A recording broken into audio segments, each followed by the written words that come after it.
नमस्कार दोस्तों, हम सभी को अपनी किचन में हर दिन अलग अलग तरह की समस्याओं से जूझना पड़ता है। तो दोस्तों, ऐसी ही समस्याओं से मैं भी जूझती रहती हूँ और उनका समाधान भी निकालती रहती हूँ। तो दोस्तों, मेरे चैनल पर आपका बहुत बहुत स्वागत है। आपसे रिक्वेस्ट है, अगर आपको मेरी कोशिश पसंद आ रही है तो प्लीज़ प्लीज़ मेरे चैनल को सब्सक्राइब कीजिएगा, लाइक कीजिएगा और शेयर कीजिएगा। तो दोस्तों, सबसे पहला जो टिप है ना, वो घी को लेकर। अक्सर हम घी लेकर के बाज़ार से आते हैं। इस समय सर्दियों का समय चल रहा है, घी थोड़ा सा जम भी जाता है। तो जितना घी है ना, आप निकाल सकते हैं चमचे से या कलछे से, आप उसको निकाल लीजिए। लेकिन कितना भी करने के बावजूद ना, जो हमारा डिब्बा होता है उसमें घी जमा रह ही जाता है। तो रोटी या पराठा बनाने के बाद में जब आप तवे को गैस पर रखा ही है ना, गैस को कर दीजिए फ्लेम को धीमा, और फिर इस डिब्बे को आप तवे पर रख दीजिए। तवे पर रखने से क्या होगा ना, कि जो घी है वो पूरी तरह से मेल्ट हो जाएगा। फ्रिज में रखने के बाद भी ना, फ्रिज जम ये जो घी जम जाता है तो हम निकालते हैं तो निकलता तो है, लेकिन फिर भी हमें बहुत मशक्क़त करनी पड़ती है। धूप में घंटों रखा रहता है तो उसमें धूल चली जाती है। तो ये तरीका मुझे बहुत पसंद आया, तो मैंने सोचा आपके साथ शेयर करूं। इस तरह से देखिए, थोड़ी देर रखने के बाद में घी पूरा मेल्ट हो गया, डिब्बा हमारा खाली हो गया, और उसके बाद में उसमें थोड़ा सा आटा डाल दीजिए और ये देखिए पूरा डिब्बा खाली हो गया ना, घी हमने पूरा निकाल दिया। और आटे को आप गूंद सकते हैं आराम से पराठा रोटी में। नेक्स्ट टिप है दोस्तों, कि जब भी हम नारियल पानी लेकर के आते हैं बाज़ार से, घर में ला कर के रखते ही हैं, तो ये जो इसका ऊपर वाला हिस्सा होता है, इसमें बहुत सारी मच्छर भिनभिनाने शुरू हो जाते हैं, छोटे छोटे छोटे छोटे, क्योंकि इसमें नमी रहती है। तो हमें क्या करना है कि सबसे पहले जो नारियल है उसे आप थोड़ी सी देर के लिए, लगभग 30 सेकंड के लिए गैस पर हल्का सा रख दीजिए, तो उससे उसकी नमी ख़त्म हो जाएगी। और उसके बाद में ना, इस तरह से सिल्वर फॉइल लगा दीजिए। सिल्वर फॉइल नहीं है, अच्छे से पैक हो गया ना ये, अगर आपके पास सिल्वर फॉइल नहीं है तो फिर आप जो हमारा नॉर्मल न्यूज़पेपर होता है उसे लगाकर एक रबर बैंड लगा दीजिए, ताकि मच्छर कहीं से घुसे ही ना। और फिर ना दोस्तों, आप इसे 10 दिन भी रखे रहोगे ना, एक भी मच्छर इसके पास नहीं आता है, क्योंकि मच्छर को देख कर ना इसको पीने की इच्छा ही ख़त्म हो जाती है। तो मैंने ये कुछ एक्सपेरिमेंट किए थे, बहुत सक्सेसफुल रहे, तो मैंने सोचा इन्हें आपके साथ भी शेयर किया जाए, क्योंकि नारियल पानी तो हम और आप सभी घर में लेकर के आते ही हैं। तो नेक्स्ट टिप है दोस्तों, कि कई बार ऐसा होता है, मेरे साथ भी कल ऐसा ही हुआ कि घर में कोई आ गया था, मैं दूध रख के भूल गई और दूध हमारा नीचे तले में लग जाता है। लगने से क्या होता है कि जब भी हम इससे कुछ चाय या कोई मिठाई बनाते हैं तो इसमें जलने की गंध आनी शुरू हो जाती है। तो हमें क्या करना है कि दूध को आप पहले जमा दीजिए। इस तरह से जब दही जम गया, मैंने एक चम्मच चख कर देखा तो उसमें दही में भी जलने की गंध आ रही थी। तो मैंने फिर क्या किया कि इस पूरे दही को है ना, हंग बनने के लिए एक चलनी में डाल दिया ओवरनाइट। और इससे जो इसका पानी था, तो दोस्तों जब पानी नीचे निकल जाता है ना, तो जितनी भी इसकी गंध होती है वो सारी की सारी गंध चली जाती है। ये बिल्कुल एक्सपेरिमेंट किया हुआ है। मैंने इसको रख दिया और नेक्स्ट डे फिर मैंने क्या किया देखिए, हंग कट बन के तैयार हो गया। और फिर उस हंग कट में मैंने खूब सारे फ्रूट्स मिला दिए, काला नमक, काली मिर्च और थोड़ी सी शुगर डाल करके ना, मैंने इसमें बना ली फ्रूट क्रीम। इतनी बढ़िया बनी थी कि मेरे घर के हर सदस्य ने बहुत अच्छी तरह खाई। तो हो गए ना हमारे पैसे वसूल, बचत भी हो गई और बर्बादी भी नहीं हुई। इसी तरह से दोस्तों क्या होता है कि हम कभी सब्जी काटते हैं ना, तो आलू हमारे ज़्यादा कट गए। सब्जी में डालने के बाद हमें लगने लगता है कि अरे यार, इतने आलू तो ज़्यादा हो जाएंगे, तो अब क्या किया जाए। अगर आप आलू को ऐसा ही रख देंगे ना, तो आलू काला हो जाएगा फ्रिज में रखा हुआ भी। तो आपको क्या करना है कि जो भी आलू आपका है बचा हुआ, या फिर कई बार हम सब्जी के लिए पहले से काट कर रखते हैं, तो इसे हमेशा पानी में डालिए और पूरा डूब जाना चाहिए। इतना पानी भर करके ना इसे ढक्कन बंद करके फ्रिज में रख दीजिए। आप 10 दिन के बाद भी आलू को प्रयोग करेंगे ना, तो आपका आलू बिल्कुल भी काला नहीं होगा, इस बात की गारंटी है। नेक्स्ट पे दोस्तों, कि आलू प्याज की बास्केट तो हम सभी के घरों में होती है, आपके घर में भी होगी। तो मैंने जो टिप किया, क्या होता था ना, कि इसमें डायरेक्ट अगर आप प्याज डाल दो, तो इसके जो प्याज के छिलके होते थे वो या तो नीचे वाले खाने में रहेंगे तो फर्श गंदा हो जाता है, ऊपर वाले खाने में रहेंगे तो वो नीचे वाले खाने में आ जाते हैं। तो इसके लिए हमने क्या किया, मैंने क्या किया, आजकल ब्लिंकिट के या मंत्रा के बहुत सारे पैकेट्स हमारे घर में आते ही रहते हैं।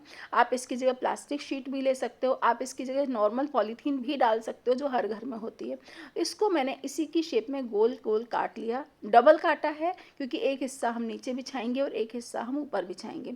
इन पेपर्स का या लिफाफों का कोई यूज भी नहीं होता है, ढेर सारे घर में पड़े पड़े इकट्ठे होते रहते हैं। तो बेटर है कि इनको इस तरह से रीयूज कर लिया जाए ना, तो अच्छा रहेगा। तो ये देखिए, हमने इस तरह से गोल शेप में काट करके इसमें बिछा दिया है, और इसमें मैंने डाल दिया आलू। आलू डालने के बाद में हम इसमें प्याज डाल देंगे, तो हमारी जो आलू प्याज की बास्केट है ना, वो इतनी बढ़िया सी बन करके तैयार हो जाती है कि और बिल्कुल भी गंदगी नहीं होती है। क्योंकि जो इसमें से निकलने की चीज़ है ना वो निकलेगी ही नहीं।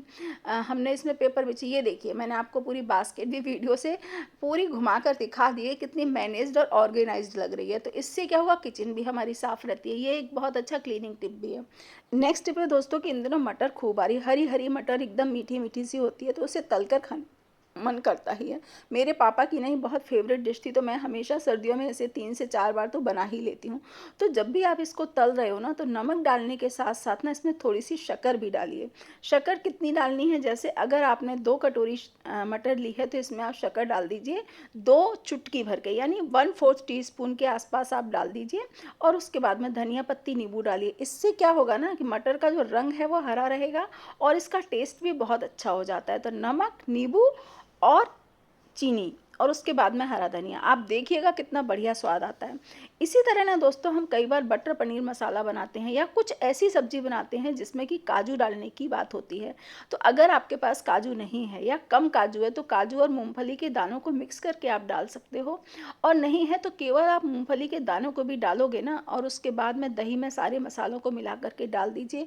आप देखेंगे कि सब्जी का स्वाद इतना बढ़िया रहता है कि आपको ये लगेगा ही नहीं कि हमने इसमें काजू को नहीं डाला। नेक्स्ट टिप है दोस्तों कि हमारे घर में अक्सर बहुत सारे आटे के बैग्स आते हैं, शक्कर के बैग्स आते हैं, इसी तरह के बहुत सारे बड़े बड़े कुछ बैग्स आते हैं जिनको हम फेंक ही देते हैं। तो इनका आप बहुत अच्छा सा ना एक ऑर्गेनाइजर बना सकते हो। करना क्या है कि इसको आप ऊपर से थोड़ा सा कट कर लीजिए लगभग 2 इंच के बराबर, और इसके बाद में आप चाहो तो इसे पलट सकते हो। आप नहीं चाहते कि आप किसी को दिखे, और नहीं तो आप ऐसे के ऐसे ही ना इस तरह से इसको फोल्ड कर लीजिए। फोल्ड करने के बाद में इसको हाथों से दोनों तरफ से अच्छे से फैला लीजिएगा। तो उससे क्या होगा ना कि ये एक जैसा हो जाएगा। एक जैसा जब हो जाएगा तो इसको आप इस तरह से फैलाइए, और फैलाने के बाद में ना इसमें आप गाजर है, आलू है, प्याज है, कुछ भी भर कर रखोगे ना बहुत आराम से अच्छे से।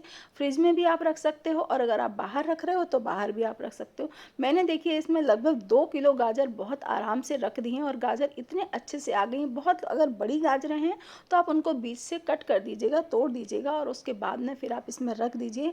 ये एक बहुत अच्छा सा ऑर्गेनाइजर होता है और बहुत कम जगह में भी आ जाता है। इससे हमारी चीज़ें व्यवस्थित भी हो जाती हैं। नेक्स्ट टिप है दोस्तों कि हम लोग अक्सर पाइनएप्पल लेकर के आते हैं बाज़ार से, लेकिन इसे कट करना बहुत बड़ी समस्या होती है, और अगर इसको आप बहुत दिन तक रखा रहने दोगे तो ये ख़राब भी हो जाता है।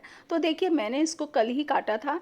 मेरी मम्मी ने बताया कि इसको इस तरह से काटो, इसमें कांटे भी बहुत होते हैं, बहुत सावधानी से काटिएगा। तो बीच ऊपर का और नीचे का पार्ट अलग कर लीजिए, और फिर खड़ा करके ना इसके साइड के पार्ट से इतना काटिए कि इसकी जो आँखें हैं ना वो आईज वो सारी की सारी कट जाएँ। थोड़ी सी रह भी जाएंगी ना तो फिर हम उसे दूसरे तरीके से निकालेंगे। ये देखिए मैंने इसके चारों तरफ से ना पूरा इसका जो छिलका था वो निकाल दिया। फिर एक नॉक वाला ना नाइफ लीजिए, और उससे इस तरह से होल करते हुए ना इसकी सारी आईज को आप निकाल दीजिए। इसको अगर आप ऐसा ही रखे रहोगे, ऐसा ही यूज करोगे तो फिर ये कड़वा भी हो जाता है बहुत देर तक अगर आप रखते हो तो ये देखिए इस तरह से ना हमने इसकी सारी आईज को निकाल लिया। धीरे धीरे करके ना इसकी आईज को जिस तरीके से भी आप निकाल सकते हो निकाल लीजिएगा, क्योंकि अगर बहुत ज़्यादा काटेंगे तो पूरा गूदा ही ख़त्म हो जाएगा। तो ये देखिए अच्छे से हमने इसको काट लिया चारों तरफ से क्लीन करके, और फिर आप इसको है ना क्या कीजिएगा, इसको फिर हम कट करेंगे इस तरह से। ये देखिए पूरी सारी आईज निकल गई ना, आप देख रहे हो ना मैंने एक एक करके हर तरफ से सारी आईज को आराम से निकाल लिया है। जब इस तरह से पूरी आइस निकल जाएंगी तो फिर खड़े में करके ना आप इसके छोटे छोटे पीसेस कर लीजिएगा। जो बीच वाला हिस्सा है वो गांठ वाला होता है, तो उसको भी हमको निकाल लेना है। जिस तरीके से भी आप निकाल सकते हो, हाथ में पकड़ कर निकाल सकते हो तो हाथ में पकड़ कर निकाल लीजिए, या जैसे भी आप निकाल सकते हैं इस तरह से निकाल कर ना इसको छोटे छोटे क्यूब्स में कट कर लीजिएगा। और कट करने के बाद में इसे आप किसी भी एयर टाइट डिब्बे में भर करके फ्रिज में रखिए। 8 से 10 दिन तक आप इससे कोई भी डिश भी बना सकते हो, और अगर आप चाहो तो इसका जूस भी निकाल सकते हो। इसके साथ ना आप पोमेग्रेनेट यानी अनार, एप्पल और इसको पीस करके ना अच्छा सा जूस तैयार करोगे ना तो बाज़ार से भी बहुत अच्छा और बहुत हेल्दी सा जूस तैयार होता है। तो दोस्तों ये टिप भी है ना बहुत काम का, आप इसे ज़रूर से प्रयोग करके देखिएगा। नेक्स्ट टिप आते हैं दोस्तों, लहसुन हम सबके घरों में बहुत यूज होता है, लेकिन कुछ घरों में जहाँ लहसुन कम यूज होता है, अगर आप वहाँ पर बाज़ार से लहसुन मंगवा लेते हैं तो वहाँ तो एक निश्चित क्वांटिटी में आता है। अब उस क्वांटिटी का रखा हुआ लहसुन, मेरे साथ तो अक्सर ऐसा होता है कि मैं लेकर के आती हूँ बाज़ार से छिले हुए कलियाँ, और फिर वो ख़राब होने लगती हैं, उनमें अंकुर फूट जाते हैं, फिर उनको यूज करने का मन नहीं होता है। तो मैं हमेशा इस तरह से सूखा लहसुन लाती हूँ, 4-5 250 ग्राम लेकर के आ जाती हूँ, क्योंकि हमारे घर में कम लहसुन खाया जाता है। तो फिर मैं क्या करती हूँ, इस तरह से आप जो उसको रखिए, बेलन से थोड़ा-सा प्रेस करेंगे ना तो पूरी कलियाँ अलग हो जाती हैं। फिर इनको छील लीजिए, थोड़ा-सा पानी डाल दीजिए और इसको आप आराम से एयरटाइट डिब्बे में या काँच के जार में रखकर 8 से 10 दिन तक प्रयोग कर सकते हो फ्रिज में रखकर। ये बिल्कुल भी ख़राब नहीं होता है। तो दोस्तों ये थे हमारे आज के टिप, और जो बचे हुए लहसुन हैं उन्हें इस तरह से पेपर में लपेट कर फ्रिज में रख दीजिए, ये आपके 6 महीने तक भी ख़राब नहीं होंगे। तो दोस्तों ये हमारे आज के टिप थे। इनमें से आपको कौन-सा टिप अच्छा लगा, आप कहाँ से देख रहे हैं, प्लीज़ मुझे बताइएगा। और अगर पसंद आए तो लाइक, शेयर, सब्सक्राइब करने में ज़रा भी कंजूसी मत कीजिएगा। जल्दी ही मिलते हैं।